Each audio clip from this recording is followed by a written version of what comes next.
लड़की होना अपराध है क्या? कोलकाता में जो डॉक्टर के साथ, डॉक्टर बेटियां उनके साथ जो हुआ, नए लॉ स्टूडेंट हैं उनके साथ हुआ, प्रॉब्लम हमारा है और सॉल्व भी हमें करना होगा। सरकार कब तक हमारे और आपके घर में आकर के Z+ सिक्योरिटी खड़ा करेगी? और इस हिसाब से जागना होगा कि रास्ते में चल रही जो औरत है वो मेरे घर की बहन हो सकती हैं, बेटी हो सकती हैं। इस सोच के साथ आपको आगे जाना होगा। ऐसा समाज चाहता हूं जिसमें कि मुझे मेरी माँ की सुरक्षा और मेरी बहन की सुरक्षा सिर्फ ना करना पड़े।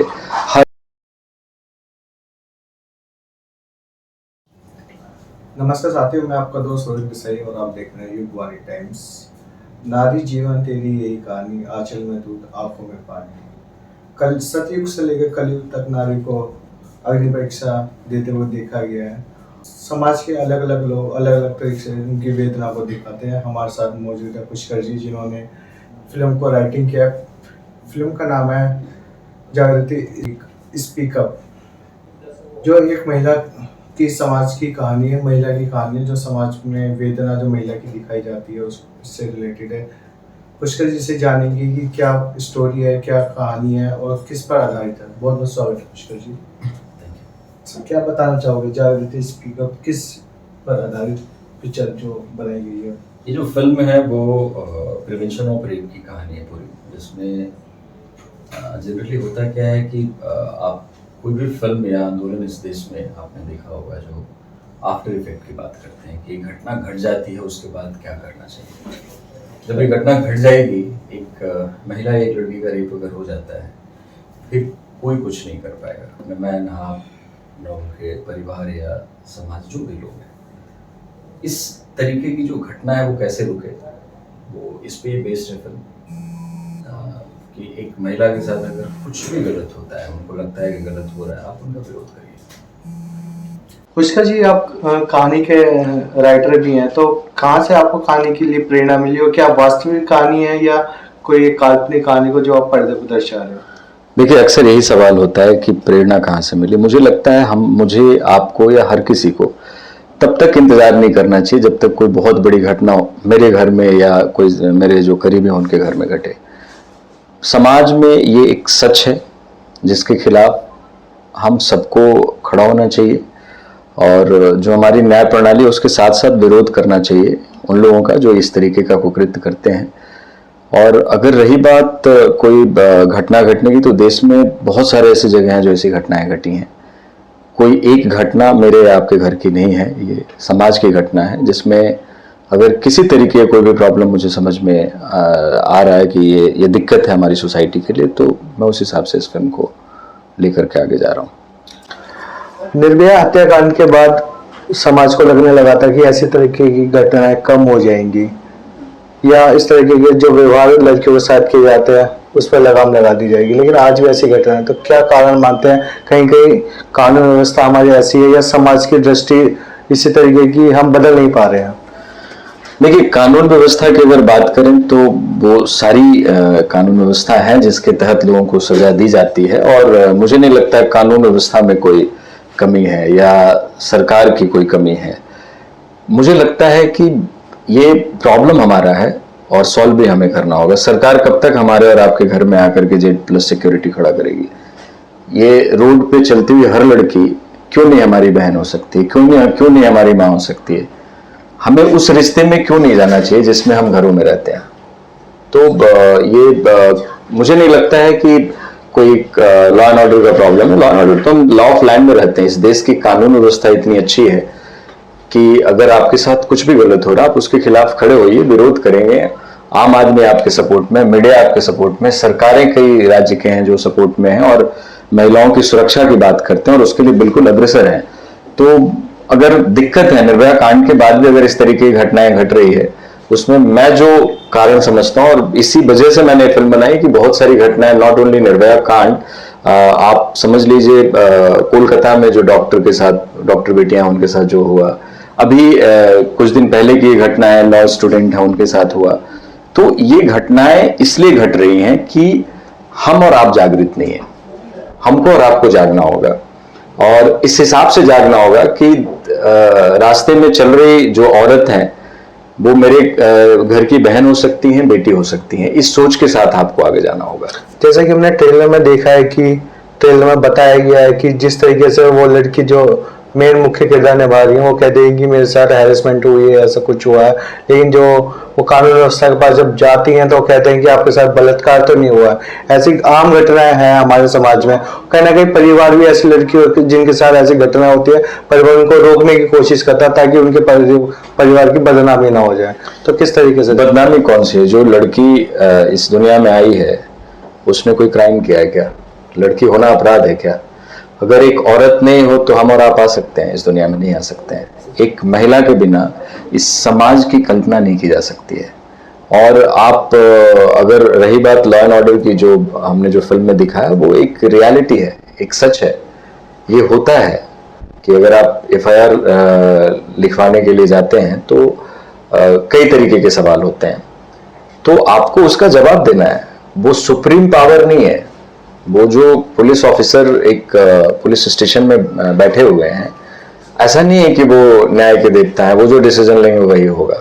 उसके ऊपर अदालतें हैं, वहां जाइए, वहां आपको जाना होगा। हमने इस फिल्म में वही सारे इंफॉर्मेशन दिए कि अगर आपके साथ कुछ भी ऐसा हो रहा है कि नहीं FIR किया जा रहा है, उसके ऑप्शंस हैं। आप उसके साथ जाइए, मजिस्ट्रेट के सामने जाकर बयान दर्ज करवाइए। तो बहुत सारी जो व्यवस्था है वो हम नहीं जानते हैं। और इसमें मैं खास अपील भी करना चाहूंगा, इसमें कहीं ना कहीं जो पॉलिटिकल पार्टियां हैं और जो स्वयंसेवी संस्थाएं हैं, जो NGOs हैं, उनको भी सामने आना चाहिए। और जैसे मुझे लगता है कि एक निर्भया कांड हो गया या कोलकाता कांड हो गया, तो सारी पॉलिटिकल पार्टियां आती हैं अपनी एक हुजूम बना करके, और उनको जो फायदा लेना होता है, चाहे पॉलिटिकल माइलेज लेना हो, उससे विरोध प्रदर्शन में विक्टिम के साथ भी फायदा होता है, उनको न्याय मिलने में आसानी होती है। बट मैं कहता हूं कि आप इस तरीके की घटना नहीं हो, इसके लिए इस देश के जो पॉलिटिकल पार्टी हैं, क्या साल में एक ऐसा कार्यक्रम नहीं कर सकते हैं? क्या एक ऐसा विरोध प्रदर्शन नहीं करना चाहिए कि भाई अगर आप रेप करोगे तो ये हो जाएगा, आप अगर लड़की के साथ छेड़खानी करोगे तो ये हो जाएगा, कुछ भी गलत की एक महिला के खिलाफ आपके साथ ये लॉ है। ये एक इंफॉर्मेशन होगा। मुझे लगता है मैंने वही किया है इस फिल्म में। इस फिल्म के जरिए मैंने वो इंफॉर्मेशन देने की कोशिश की है कि आप बिल्कुल मत डरिए, आपके साथ कुछ गलत हो रहा है। हम जिस देश में रहते हैं वो एक न्याय प्रणाली है यहाँ पे, और आपके लिए पूरी जगह है। आप आइए, आपको न्याय मिलेगा।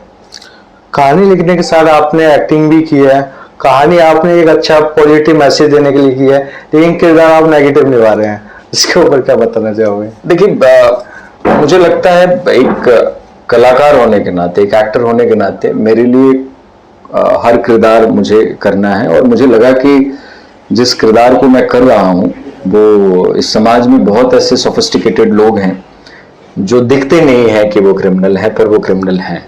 इस किरदार की भी वही खासियत है, और ये मेरे लिए चैलेंजिंग कैरेक्टर था। कैसे तैयारी करनी पड़ी इस किरदार को अपने ऊपर, क्योंकि आपकी सोच चल रही थी पॉजिटिव, किरदार आपको नेगेटिव दिखाना पड़ता है, तो क्या कुछ एक सच है जिसकी ऑब्वियसली तैयारी तो करनी पड़ती है। एक एक्टर के लिए एक चैलेंज होता है कि आप किरदार को किस तरीके से फिट कर पाते हैं, जो कि स्टोरी के साथ भी न्याय हो और जो लोग देखने वाले उनको आसानी से समझ में आए। तो मेहनत करना पड़ा, पर पार्ट ऑफ जॉब ये एक एक्टर के लिए एक काम होता है, और वो हमने किया है। बाकी दर्शक जो है वो देखेंगे और वो बताएंगे मैंने कितना अच्छा और कितना बुरा किया है। कहानी तो आपने वास्तविक अच्छी लिखी है, लेकिन आपने कहानी को पब्लिक तक पहुंचाने के लिए सिनेमा को ही क्यों चुना? आप किताब भी लिख सकते थे या किसी और माध्यम से भी अपनी कहानी को दर्शा सकते थे, सिनेमा को ही? बिल्कुल लिख सकते थे, किताब के जरिए भी बहुत सारी चीजें की जा सकती, बट जिस देश में आज हम रहते हैं या पूरे वर्ल्ड की ओवरऑल समय के साथ धीरे धीरे चेंज होता है, और सिनेमा तो बहुत पुराना है, फिल्में तो बहुत समय से बनाई जा रही हैं। सो मैं एक एक्टर हूँ और राइटर हूँ, मैं कोई नोवेल राइटर नहीं हूँ। तो एक वजह तो ये है कि मैं जो करता हूँ उसके जरिए मैं कुछ दिखा पाऊँ, वो मैं कर रहा हूँ। दूसरी बात कि आज ऑडियो विजुअल इफेक्ट जो है बहुत ज़्यादा हावी है, और बहुत सारे लोग हैं जो इस टूल्स में इन्वॉल्व हैं, और वो बहुत आसानी से उन तक पहुंचा जा सकता है। सो हमने ये सिनेमा का एक माध्यम चुना। हमारे ऑडियंस को क्या बताना चाहो, कब रिलीज होने वाली है पिक्चर और क्या कुछ मैसेज मिलने वाला है, क्या संदेश मिलने वाला है, पिक्चर क्यों जाके देखे हैं सिनेमाघरों में? इस साल के अंत में ये फिल्म रिलीज होने वाली है और हमने एक ग्राउंड वर्किंग की है पूरी, जिसमें कि जो इस देश में स्टूडेंट हैं, स्कूल कॉलेजेस या कोई बहुत वैसे ऑर्गेनाइजेशन जहाँ पे लोग काम कर रहे हैं, तो उनको हमने टारगेट किया है और उनके साथ एक मीटिंग हो रही है जिसमें वो हमारे साथ एसोसिएट हो रहे हैं और हमारी फिल्म को सिनेमा हॉल तक देखने आएंगे, ये मेरा बिलीव है। और कुछ जगह पे लोगों ने एश्योरेंस भी किया है, लगभग 10 लाख टिकट प्री सेल कर रहे हैं जो वो स्टूडेंट होंगे और उस तरीके के ऑर्गेनाइजेशन से जुड़े हुए लोग होंगे जो आएंगे और इस फिल्म को देखेंगे। और रही बात मैसेज की, तो देखिए मैं सिर्फ यही कहूँगा एक एक्टर या एक राइटर के होने के नाते कि आपकी कहानी है, आपकी प्रॉब्लम है, आप किसी सरकार के भरोसे मत बैठिए, किसी सिस्टम के भरोसे मत बैठिए, लड़ाई आपकी है, लड़ना आपको है।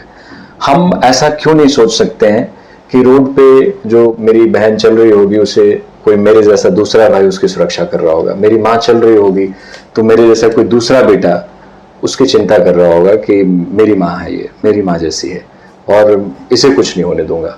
सो मैं एक ऐसा समाज चाहता हूँ जिसमें कि मुझे मेरी माँ की सुरक्षा और मेरी बहन की सुरक्षा सिर्फ ना करना पड़े, हर वो देखने वाला इंसान समझे एक औरत को उस नजरिए से कि ये मेरी माँ और मेरी बहन है। और जब आप फिल्म को देखेंगे तो एक जो महिला है उनको विश्वास होगा कि मेरे साथ अगर कुछ भी गलत होता है तो मैं इस वे में जाकर के अपने आप को लाऊंगी और मुझे न्याय मिलेगा। और एक पुरुष को इसलिए देखना चाहिए कि उनको ये पता होना चाहिए कि जब किसी महिला को देखना कानूनन अपराध है तो आगे अगर कुछ मैं करता हूं तो उसके लिए कितनी बड़ी सजा हो सकती है।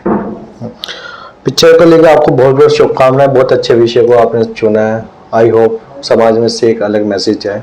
हमारे साथ मौजूद है पुष्कर जो फिल्म के राइटर भी हैं और एक नेगेटिव किरदार में नजर आने वाले हैं फिल्म जागृति स्पीक अप पे। तो देखते रहे युगवाणी टाइम्स। Thank you.